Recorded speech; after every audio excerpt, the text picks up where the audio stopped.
அனைவருக்கும் வெள்ளிக்கிழமை காலை வணக்கம். இன்னொரு 3 days தான் இந்த லஞ்ச் பாக்ஸ் வீடியோ மட்டும் வர்றது. அதுக்கப்புறமா எல்லா வீடியோ மிக்சிங் ஆகி தான் வரும். ரெசிபி வீடியோ எல்லாமே நான் போடுறதா ஒரு ஐடியாவில் இருக்கேன்.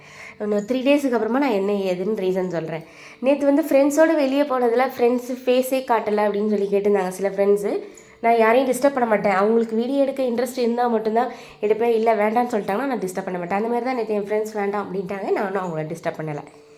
இன்றைக்கி காலையில் டிஃபன் வந்து சத்து மாவு கஞ்சி, மத்தியானத்துக்கு வந்து சாப்பாடு, அப்புறம் நேற்று வச்ச ரசம் கொஞ்சம் இருந்தது, அதை வச்சு டப்பாவில் ஊட்டிட்டேன் 2 பேருக்கும் கொஞ்சம். அப்புறம் மிளகா கிள்ளி சாம்பார் வந்து ஹஸ்பண்ட் கொஞ்சம் தண்ணியாக வச்சு கொடுனாங்க. சரின்னு தண்ணியாக வச்சுட்டு அதுக்கு சைட் டிஷ் வந்து ரொம்ப ஸ்பெஷலான எறாத்தொக்கு தான் பண்ண சொன்னாங்க. நேற்றே கேட்டிருந்தாங்க எறாத்தொக்கு பண்ணி ரொம்ப நாள் ஆகுதுப்பா செஞ்சு தரியானாங்க. சரி ஓகே செஞ்சு தரேன்ட்டு இன்றைக்கி எறாத்தொக்கு செஞ்சு கொடுத்தேன். ஆஃபீஸ்க்கு ஒரு 1 hour பர்மிஷன் போட்டு அழகாக சூப்பராக ஹஸ்பண்டுக்கு பிடிச்ச மாதிரி மிளகுத்தூள் லாஸ்ட்டாக இறக்கும்போது கொத்தமல்லி தூவி பண்ணி கொடுத்துட்டேன். இன்றைக்கி இதுதான் ஸ்பெஷல். என்னோடய வீடியோ பிடிச்சிருக்குன்னு நினைக்கிறேன். மறக்காமல் சப்ஸ்கிரைப் பண்ணி சப்போர்ட் பண்ணுங்கள் ஃப்ரெண்ட்ஸ். பாய்.